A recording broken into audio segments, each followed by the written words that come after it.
You're being ridiculous. He's a 19-year-old center with top 6 potential. I'm not trading him for Stamkos. It doesn't matter who I say. You say no every time. Crosby. Would you trade Poitras for Crosby? No, you don't. We need the youth. Okay, youth. Hurdle. Tomas Hurdle. I'm keeping Poitras. You gotta be kidding me. Bedard. Dude. I'm kidding. Obviously I'm kidding. Okay, then say it. Say you would trade Poitras for Bedard. Of course I can say it. Anyone would say that. Then say it.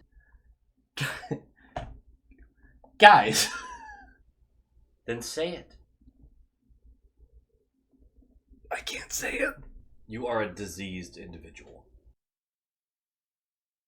Low quality fans of a high quality Bruins team, welcome back. That is not a dub. We haven't had a lot of dubs to talk about lately, but it's preseason hockey, so we don't care, right? Right? Hey, there's good news though. How unbelievably annoyed would every fandom in the NHL be, other than the Bruins, obviously, if we had a 19-year-old kid make the team out of camp and put up 50 points in a top 6 center role in his rookie season? Can you imagine the anger and vitriol? Because that would mean we'd solved one of the 2 positions we are in desperate need of, where we are doing pretty okay everywhere else. Almost everywhere else. All right, there's some assumptions there. Obviously, it's a pipe dream. But why would I bother talking about anything other than Matthew Poitras? Because it's my job. Let's talk about the whole game and everything. The Capitals, the Washington Capitals, we're starting with a pretty beefy lineup. So were we. They're starting with Protas, Backstrom, Mantha, McMichael, Kuznetsov, Wilson, Milano, Strome, Phillips, Malenstein? I don't know how to say that. Dowd, Abe Kubel, Sandin, Carlson, Hamanaktel, Van Riemsdyk, Johansson, and Lorio. Kemper in net. I expected a win. I expected a pretty decent win. Because these are our lines. We have Van Riemsdyk, Zacha, Pasternak. A line that you can probably put in pen at this point. They want that line. Marchand, Poitras, Frederick. They probably want DeBrusk there, but we'll get there. Lucic, Beecher, Lauko, Kuntar, Megna, Heinen. Surprised to see Megna still hanging around. He won't be much longer, but good for him. Lorai, McAvoy, Zaboral, Grizz, Forbort, Shattenkirk, Olmark in the net. We are playing almost a completely full lineup. We are 1, 2, 3, 4 positions away from our full lineup. Something like that, or a guy that's comparable to who will slot in there. The expectation was a dub. A fat dub. I don't care if the Capitals started every single one of their starters. That should have been a dub. I'm not upset about it. Stop. I'm not upset. We should have won. I'm a little upset. It's the preseason. Get over it. God. I do... Well, let's give you some news real quick. Wotherspoon goes on waivers. Walsh waivers. Richard waivers. Renouf waivers. And then Regula waivers. All 5 of them waived. If we lose any of them, I think I'd be most sad about Walsh, but I would not lose any sleep over it. And then Lysell has been sent back to Pravi, much like we predicted in the last video. That was it for him. Something about Lysell. He's 20 years old. There are true top 6 talents who do not make it into the NHL till 21, 22 years old. That is something that happens every single year. So it's a little early for the bus talk. It's a little early for that. Has it been a disappointing camp for him? 100%. Has it been all because of who they've lined him up with? No. I see a lot of that. Put him with better line mates. I get that, and you're not wrong. He didn't get to show out to the level that he probably could have. But At a certain point, you have to have an individual play or a sequence of individual plays that makes the coaching staff turn their head. You have to have a shift where there's NHL level speed and effort. Those things were lacking. And Lysell got what he earned, I think. I'm not out on Lysell. I'm not worried about Lysell. I am disappointed that this season he didn't get to start in the NHL this season. We may still see him. He needs more time, and there's nothing wrong with that. There's nothing wrong with that. There is something wrong with not liking, commenting, subscribing. Nailed it. You didn't even see it comment. There's also a link below to all sorts of good stuff. Click on it, and you might find an OnlyFans. You won't, but you could, but you won't. Let's talk about this game, shall we? Puck drops! And 26 seconds in, Poitras loses a defensive faceoff. Get him off the team right fucking now!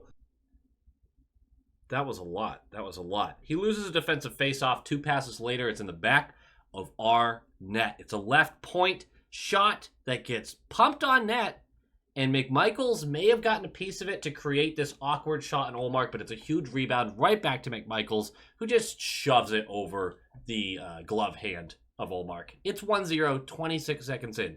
Shattenkirk, God knows what he was doing. He chased too high away from the net. He's like 12 feet from the net at this point. No clue why, leaving his man right there. And Forbort is about 3 feet from McMichaels, covering no one, watching. Is this Forbort's fault? No. Can it be? Probably. I don't know. I'm just going to assume at this point. He looked really bad, and I'm not going to say it at the end of the video. I'm going to say it now. He looked really, really bad through basically the entire game outside of 1 or 2 plays. It's his first game back. So I think we're going to have plenty of time to dunk on Forbort, and this is not the appropriate time. But we're probably going to do it anyway, as we always do. Not even 30 seconds after that goal, McAvoy's going to recover the puck after he turns it out over himself. So classic McAvoy. He's going to get the puck up ice, and it's a 3-on-2. It goes Zacha to Pasta. Pasta with a perfect pass to JVR, who sniper-rooney and cheese top blocker. Beautiful. 1-1, less than a minute into the game. That's preseason hockey right there. And before we even hit the 3-minute mark, we're going to see Lorai do something we've desperately needed from him. Takes a hit to make a play, pushes the puck up ice. It turns into a McAvoy and Lucic rush of all pairings. McAvoy feeds Luch on the right wall. He's going to send it across the slot to Lorai, who's in that left circle, who is just going to hard, fat wrist shot, far corner. Let's call it middle of the pipe, right? He beats Kemper. It's 2-1. Just like that. We saw him take a hit to make a play. We saw him not give up on that play and be one of the first people to join the 2 guys who were ahead of everyone else. And there might have been a line change going on, but I don't think so. I don't remember it properly. And then he finishes on his chance. That's awesome. That is really good, because defensively he wasn't great tonight, but we'll get there. But it's 2-1. 6:51 in, JVR is going to go for roughing. We're going to the penalty kill. 1 minute later, the Caps set up, and it's a beautiful triangle. And it's going to seem like I'm picking on Forbort. I'm not. Backstrom in the right circle has the puck. Forbort gets real close to him. Backstrom takes advantage of this, chucks it down to that bumper position who's directly to the left of Ullmark. And it's Kuznetsov, who's going to immediately use the lane that Forbort opened up by approaching Backstrom. Right up the slot to Wilson, who's going to fire this far side on Ullmark. Beats him. It's 2-2 power play goal. I'm not going to blame Forbort. It's fine. It was a really good triangle. I'm going to leave him alone. I'm trying to be nice. 8:24 in. McAvoy, tripped by Abe Kubel. We're going to go to the power play. No dice on that one. And with about 4 minutes left of the period, it's 2-2 game. It's a bit of a wild one. And we're just going to bonehead our way through this. Just real bad. JVR goes down the right wall in the O-zone and looks to outlet the pass. And there's Zacha, who is inside of this man. Anyway, who's on top of this? Who's right next to him?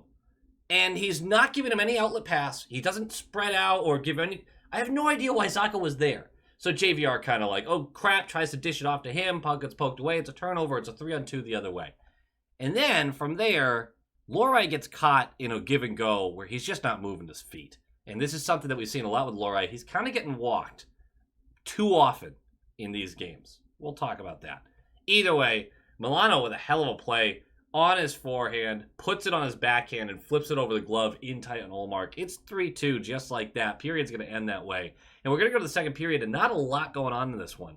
5:37 in, Kantar draws a hooking call, power play, no dice, doesn't even look that good. 8:23 in is the big play of the period. It's Lauko, and it's Lucic crossing the line and awkwardly fumbling with the puck. But it bounces down to Lucic first, who fires it on net, and it takes a weird deflection. It goes off Milano's stick and beats Kemper, and it's 3-3, and Lucic has his goal. And all of you people who have been clamoring for Lucic, yes, dunk on everyone who's argued with you up to this point. That is your God-given right. Good for you. Good for you. And I'll be the first one to say, I would love to see what we've seen from Lucic in the preseason, in the regular season. I still have my doubts.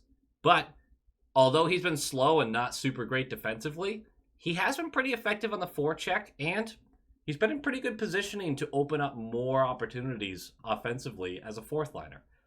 That's not the focus of the fourth line, and I worry about his neutral zone defense particularly, but hey, he's looked better than I've expected. That's a win for you guys, and a win for the Bruins. So it's a win for me. 9:01 in, Wilson is going to go for a phantom hooking call. That was not a hook. We're going to the power play, do nothing with it. 5:50 left, slashing on Heinen to the penalty kill. We kill it, and then 1:02 left, McAvoy for interference. Once again, going to the penalty kill. We'll start the third with more of that penalty killing time, about 58 seconds of it. And while we are on that, about 15 seconds from it expiring, it's a good bounce for the Caps. Bounce off of Lorai's stick, honestly, on a Carlson blast that just kind of squeaks through Ullmark's legs. 4-3. Ullmark had some incredible saves. He was a roller coaster. There are a couple of them that, yes, they were nice shots or lucky bounces, things like that, but there were a couple that just went, I feel like you wanted that one back. Either way, 4-3 to start the third period. How is this team going to respond? We have almost a full lineup. We've got a couple young guys who are trying to prove a point. What players are actually going to step up? And then 3 minutes in, Beecher and Mantha are going to trade breakaways. Beecher first gets stoned low. Mantha second gets stoned low. Those are two players who are famous, if you know about Beecher at least, for having the opportunity and not finishing on it. Oh, and then the big play. The big play that we all want to talk about. I all want to talk about this. 5 minutes in, and Marchand's playing keep away on the blue line wonderfully until he's not, and he almost turns it over. But Forbort is there in support on the left point to grab it, and he chucks it down the wall to Poitras. And Poitras fakes going back up the wall. Kuznetsov listlessly, just like Pasternak in this game, just skating circles around. He gets bamboozled, let's call it. Poitras fakes one way, goes straight to the net. No one collapses in on him, goes right to the blue paint. As soon as Kemper moves off that short side post, as soon as he moves, Poitras recognizes that, shovels it over the pad. It is 4-4. Game-tying goal. And the reason why I want to stop here and talk about this for a second, Monty has talked about the messages that he's had during camp and during practices and during these group sessions about, I want to say something and I want to see a response. And the response cannot be, I give up. It can't be that. Now, he hasn't said that because you don't say that to professional athletes, but that's the underlying message there. Your response can't be, oh, I'm not getting the look, so who cares? No, your response is, fuck you, I am making this team. That's what everybody wants to see. Obvious stuff. I'm not telling you anything you don't know. Poitras' second period, not good. Turnovers, getting knocked around, getting knocked over, not a great period. I would argue his worst period of the preseason so far. His response to that was coming out in the third, having the puck on his stick when he has Marchand on the ice, when he has, actually, no, it's Forbort and Shattenkirk, and then, yeah, okay, maybe he should have, he didn't pass to Marchand. How about that? I'll give him that. He didn't defer to the vet. He took it upon himself to go to the net and create a play and score. His response was exactly what you wanted to see. I cannot understand a coaching staff who gives those messages constantly and does not reward it. Poitras, at the bare minimum, should be in Thursday's game unless they are saving him for the opener. He gets at least one more game, period. And from there, there's a decision to make. I'm not worried about who we have to waive. I think a lot of our 13th, 14th, 15th forwards are interchangeable. I don't think there's that much drop-off between the different ones. Poitras deserves and has earned the chance to show what he can do at the NHL level. I'm spoiling something at the end, but I want to talk about it. We'll just do it now. Poitras had a shift near the end of the period, tie game, where he blocked a shot, took a little while getting up, and remember, 177 pounds, something like that. He's a small guy compared to all these much bigger grown men. He gets back up, and he's clearly hobbled. And he finishes that shift for another, it had to have gone at least another minute. It was brutal. And he's kind of like, he's skating, he's fine, but he's hurting. And it's clear he's hurting. And he guts it out. He has answered every question you've had for him.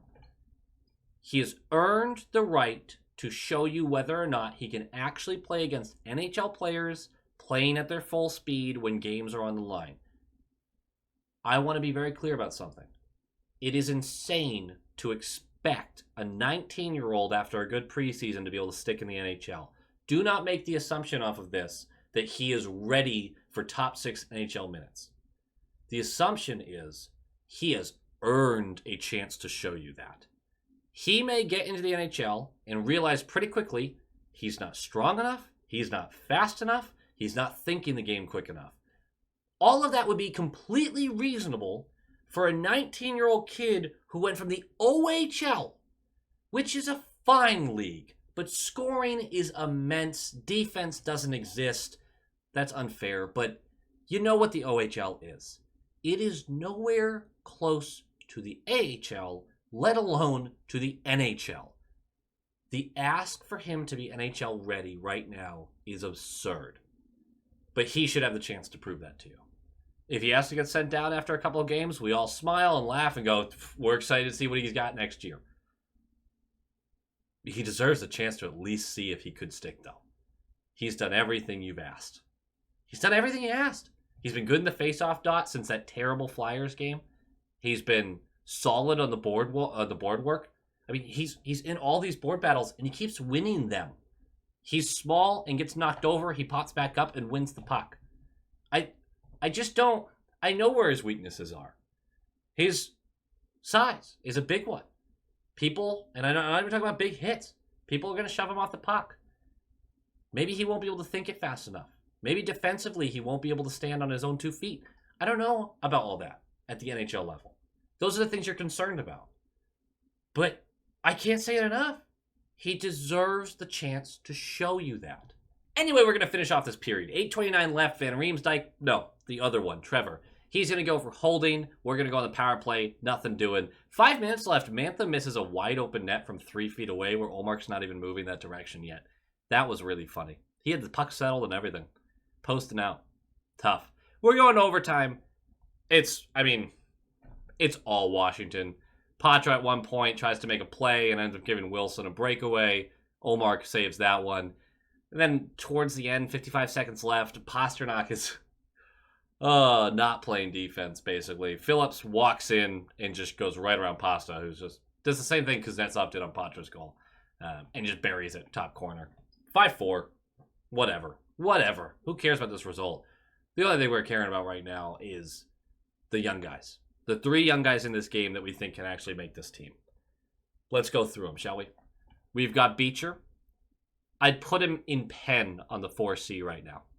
He's the only one. He is the only one who has grabbed that job by the throat. That's it. There is no one else who has shown as much as he has through this camp that he deserves that role. I'd put him in pen. Lorai, third left D, I would put in pencil. He deserves to stick around in camp. He has been good. He's been enjoyable and fun to watch. He has gotten walked too often. You have to protect him right now, but I think he's a high-end third pairing defenseman right now. And I think by the end of the season, he could be a high-end second pairing defenseman. Depending on how fast he can progress. But he has all the tools. And then lastly, Poitras.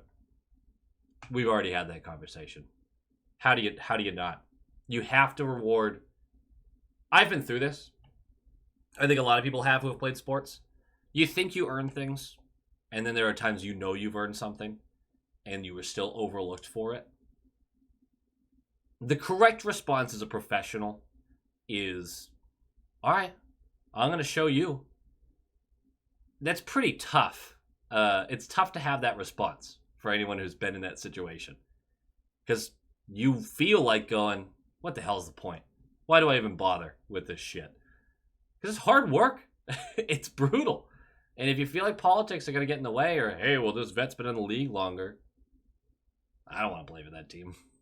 Obviously, that's not the concern right now. We're a little worried that the coaching staff won't do right by the young guys, but why are we making that assumption? This is the first real chance for Monty to make that decision. Let's see if he makes it. The only other game note I have is it's impossible to tell how much effort the vets are truly putting in. I mean, you could see Pasta isn't doing much. Frederick's doing fucking nothing, which is weird to me because I thought he'd be really pushing for a higher end role on this team, and Frederick hasn't done anything. I'm genuinely a little worried about that. That's not fair, but you expect something from him, some sort of drive. It's Freddie. I don't know. But Olmark looks really good in the second, and then the first and the third does not look great. So, well, there's moments of the third. Olmark's up and down right now. Who cares? Forbort looks terrible. Terrible. But it's his first game back. Shattenkirk still doesn't look great. And then Lucic actually, like I said earlier, looks like he wants it. He's putting in more effort than those around him. We're actually going to have a weirdly similar question to the one we have with Poitras. Luch, let's get in where everyone's playing full speed and see if you can still keep up. I had a lot of doubts about this Lucic signing, but right now, he looks like a serviceable fourth line guy.